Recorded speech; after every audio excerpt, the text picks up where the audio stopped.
Alors, je vous retrouve en début d'après-midi pour vous montrer quelques livres documentaires sur le renard.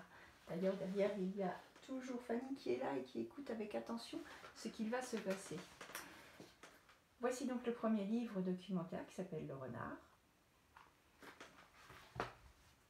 L'autre livre qui s'appelle aussi Le renard, chasseur malicieux. Et le troisième qui s'appelle Les sciences naturelles de Tatsu Nagata. Et bien sûr, celui-ci est sur le renard. Celui-ci, je vais vous le lire. Et puis, les deux autres, moi, je les ai déjà lus un petit peu. Et puis, je vais vous donner quelques informations sur les renards. Dans un livre documentaire, il n'y a pas d'histoire. On peut y trouver des dessins, des écritures. Et c'est pour apprendre des choses sur un sujet qu'on a envie, sur lequel on a envie d'apprendre, de connaître des vraies choses. Hein. Donc, on apprend grâce à des photos et grâce à du texte. Alors le livre documentaire, il est important parce que quand on lit une histoire sur un renard, parfois les choses que l'on raconte, c'est pas forcément ce qui se passe dans la vraie vie. Et donc là, dans un livre documentaire, on apprend vraiment ce qu'est un renard, comment il vit, ce qu'il mange, comment il chasse, ses habitudes, comment il fait des bébés, comment il se reproduit, on dit comment il se déplace, et plein de choses. Donc on va commencer à apprendre comment on reconnaît un renard. Alors le renard, évidemment, voici sa photo. Le renard. Alors le renard, il est bien équipé. Il a de grandes dents, qu'on voit ici. Il a beaucoup de dents, hein, il a des grandes dents. Il a des grandes dents qui s'appellent les canines. Les canines, c'est les dents pointues qu'on a dans notre bouche aussi. Et les animaux, eux, ont des canines très très longues qui leur permettent de manger. Le renard, il a des poils, il a de grandes oreilles. Son pelage est roux, donc orange, et il a des yeux marron clair, avec une pupille à l'intérieur, un petit bout noir qui se rétrécit en fonction de ce qu'il veut faire. Dans l'autre livre, j'apprends aussi que le renard, il a une empreinte qui ressemble à celle du chien, mais qui est un petit peu plus longue. Qu'il a des pelages différents. Donc, en hiver, il a beaucoup de poils, il est très gros. En été, il perd ses poils d'hiver et il a donc tous ces petits poils, le poil beaucoup plus fin. Donc, le renard a une très longue queue bien touffue, avec un bout blanc tout le temps. Il fait 80 cm, ce qui est déjà un gros animal, et sans mesurer sa queue. Donc en plus de la queue, il est encore plus long. Alors ensuite, qu'est-ce qu'on peut apprendre dans ces livres documentaires? On va d'abord s'intéresser où est-ce qu'il vit. J'essaie de retrouver les bonnes pages. C'est dans l'autre. Hop. Alors, où vit-il ce renard? Le renard, il vit dans un terrier. Mais comme il est très rusé, il ne va pas le creuser. Il va récupérer ou bien le terrier d'un lapin ou bien le terrier d'un blaireau. Et comme ça, eh bien, il est tranquille. Il s'installe à l'intérieur. Hop. Voyez, hop, il y a les blaireaux qui sont là. Le renard rentre par le trou du blaireau, s'y installe et il a chassé de leur terrier les blaireaux qui vont être obligés de reconstruire pour eux un nouveau terrier. Donc dans le terrier, il y a souvent la renarde avec ses bébés. Le mâle, donc le papa, est plutôt à l'extérieur. Voilà, il surveille, il se cache un peu le jour et il chasse la nuit. Donc les renards chassent la nuit, donc la journée ils se reposent. Voilà, ils se mettent dans un petit coin, ils se reposent, ils gardent toujours un petit œil ouvert, ils font toujours attention au moindre bruit qui arrive. Voilà, ils guettent un petit peu pour pas qu'on les embête. Qu'est-ce qu'ils mangent les renards et comment ils chassent? Alors, le renard, je vais reprendre celui-ci parce qu'il est vraiment bien expliqué. Le renard, on dit qu'il mulotte. Alors, il mulotte, ça veut dire qu'il va s'arrêter ne plus bouger pendant quelques minutes pour observer sa proie. Puis d'un seul coup, il va bondir sur ses pattes arrière et retomber sur les pattes avant. Et il mulotte pour manger des petits mulots qui vivent, vous voyez, dans les petits trous. Ce sont de toutes petites souris, les mulottes, toutes petites. Et le renard, voilà, il mulotte parce qu'il aime manger les mulots. Et ça, c'est vraiment particulier pour le renard. C'est vraiment un geste qu'il fait tout le temps. Alors ensuite, on voit ici le renard qui chasse. Lorsqu'il suit des proies et qu'il court après, par exemple un lapin, ici on retrouve, il mulotte, on reconnaît bien son geste bien arc-bouté, mais il peut aussi grimper dans les arbres, voyez, pour aller chercher des œufs dans les nids des oiseaux. Et souvent il rentre dans son terrier pour aller manger ses proies qu'il a attrapées pour être tranquille. Et bien sûr, souvent aussi, le renard rate ce qu'il doit manger, comme dans les histoires. Il a beau être rusé, parfois ça lui échappe. Il ne réussit pas tout le temps. Il réussit en moyenne 2 attaques sur 10. Donc à chaque fois qu'il essaie de manger, il n'arrive pas forcément à attraper ce qu'il veut. Du coup, il passe beaucoup de temps à chasser pour pouvoir se nourrir. Le renard mange de tout. On dit qu'il est omnivore. Nous aussi, nous sommes omnivores. Ça veut dire qu'on mange de tout. De la viande, des fruits, des graines. Voilà, on mange un petit peu tout et le renard, c'est pareil. Donc il va manger des petits animaux comme les mulots ou les lapins. Il va manger des animaux un peu plus gros comme le canard ou comme la perdrix. Ici, c'est un oiseau sauvage. Vous voyez ici, il a attrapé un lièvre même. Et puis il mange aussi des petits fruits, des baies qu'il peut trouver dans la nature comme des mûres ou des myrtilles. Voilà, c'est ce qu'il aime bien. Je vais vous montrer aussi une autre feuille où on nous montre un peu plus tout ce qu'il peut manger. Voilà, donc il peut manger des fruits qu'il peut trouver dans la nature, des petites pommes ou des petites poires, des raisins, des prunes, des canards, des grenouilles, des crapauds, des grenouilles, des oiseaux, des papillons, un ver de terre. Lui aussi peut manger des vers de terre. Des sauterelles, donc des petits insectes qui va s'amuser aussi à mulotter pour pouvoir les attraper. Il peut même pêcher du poisson s'il a vraiment faim et qu'il en veut, ou bien aller chercher les œufs dans les nids des oiseaux.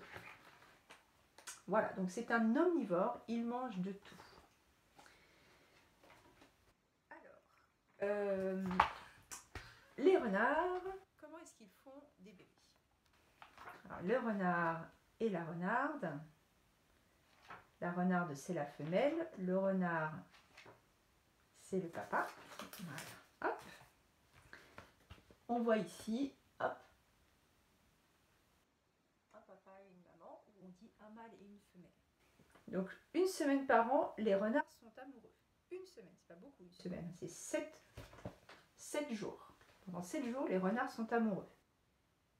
Le renard et la renarde font un bébé, et ensuite, la maman, elle garde dans son ventre le bébé qui va grandir. Elle ne le garde pas très longtemps, elle le garde 1 mois et demi. Et puis pendant ce temps-là, le papa, il attend. Et la maman, pour attendre ses bébés, elle se met dans le terrier. Lorsque le bébé naît, les renardes sont donc dans leur terrier et les petits renardeaux naissent tout gris et aveugles. C'est pour ça qu'ils restent cachés dans leur terrier pour ne pas qu'on les mange, parce qu'évidemment, ils pourraient être chassés par des animaux qui auraient envie de les manger. Voilà, elle les garde au chaud et elle les nourrit. Comment est-ce qu'elle nourrit ses bébés, la renarde? On apprend que c'est une mammifère.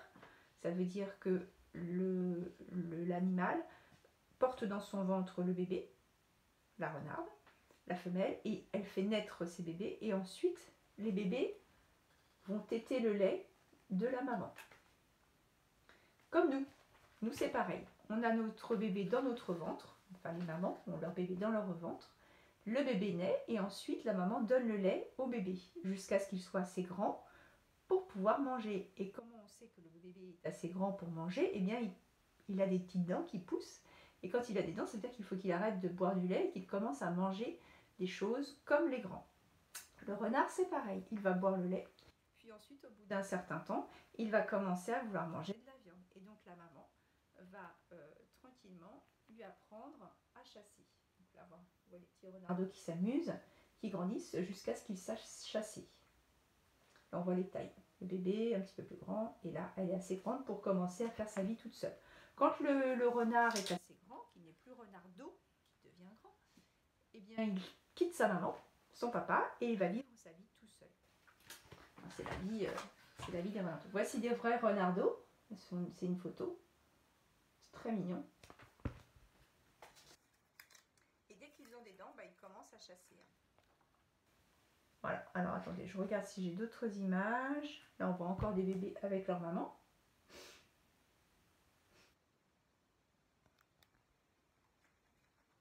Ou les petits qui grandissent et qui apprennent évidemment leur métier, leur façon de vivre pour qu'ils, quand ils soient grands, ils puissent être à leur tour être parents, savoir chasser, savoir manger, savoir fuir les dangers, savoir trouver un terrier. Voilà, tout ça ils apprennent. Et ils apprennent évidemment aussi tout seuls. Là, vous voyez un renardeau qui s'aventure à essayer de manger un serpent, mais qui ne va plus y retourner parce que ça lui aura bien fait peur. Ou qui va s'aventurer à essayer de manger un hérisson et qui va se rendre compte que ça pique et qui ne reviendra pas manger le hérisson. Petit à petit, comme ça, il va trouver ce qu'il peut manger, ce qu'il ne peut pas manger. Alors, les renards font partie d'une grande famille qui s'appelle les canidés. Un canidé, on y retrouve dans cette grande famille de canidés des animaux que vous connaissez. Par exemple, le loup. Par exemple, le licaron. Alors après, qu'est-ce que vous pouvez connaître? Peut-être le dingo ou le coyote. Ils font partie aussi des canidés. Et ici, celui-ci s'appelle le loup à crinière et je trouve que ça ressemble vraiment beaucoup à un renard. Donc ça fait partie des canidés. Et puis dans la famille des renards, il y a beaucoup de races différentes de renards. On y trouve le renard gris ici. Ensuite, on y trouve un renard qui s'appelle le renard à grandes oreilles. Celui-ci s'appelle le fennec. C'est un renard d'Afrique qui vit dans le désert, qui a des très grandes oreilles, qui est tout petit, qui est très mignon. Les gens l'adoptent comme si c'était un chien. Ensuite, on a le renard du Bengale, qui est en Inde. Ensuite, on a deux renards un peu différents, qui sont un peu gris, qui ressemblent un peu plus à un loup d'ailleurs. Celui-ci est tacheté. Et puis, bien sûr, le renard blanc. Le renard blanc, le renard des neiges, celui qu'on avait déjà vu dans une histoire qu'on avait lue. Alors, faut que je me dépêche, c'est plus beaucoup de temps pour vous lire l'histoire. Voici l'histoire des sciences naturelles de Tatsunagata. Donc, c'est pas une histoire, je me trompe, c'est un livre documentaire. Tatsunagata, c'est ce monsieur-là qui est japonais et qui fait des petits livres sur les animaux. Il m'a fallu un peu de malice pour apprivoiser le renard. Voici ce que j'ai appris. Le renard vit souvent dans la maison d'un lapin. On appelle ça d'ailleurs un terrier. C'est un animal rusé. Il a une queue en fourrure. Fourrure, ce sont les poils des animaux. Il mange aussi des fruits. On dit qu'il est omnivore puisqu'il mange de la viande, des graines et des fruits. La renarde donne naissance à 3, 4 ou 5 petits. Les animaux souvent ont plusieurs bébés, ils n'en ont pas qu'un seul. Certains renards ont une fourrure blanche. Pour s'amuser, Nagata a fait mettre la fourrure rousse sur un cintre comme si on pouvait changer de couleur et essayer une autre couleur d'animal. Ça, c'est rigolo. Il peut transmettre la rage. C'est une maladie, j'en ai pas parlé. Que le renard avait il y a bien longtemps. Maintenant, on a un vaccin contre la rage, mais c'est vrai que du coup, comme le renard pouvait donner la rage aux hommes, eh bien, il a été chassé. Beaucoup. Et il a un cousin qui vit dans le désert, comme je vous avais dit, qui s'appelle le fennec. Ses plus grands ennemis sont l'aigle, le loup, l'ours et l'homme. C'est un voleur de poules, oui évidemment. J'en ai pas dit, mais il passe son temps à chasser des poules, celui-ci. Et voici Nagata qui se bat avec le renard pour récupérer sa poule.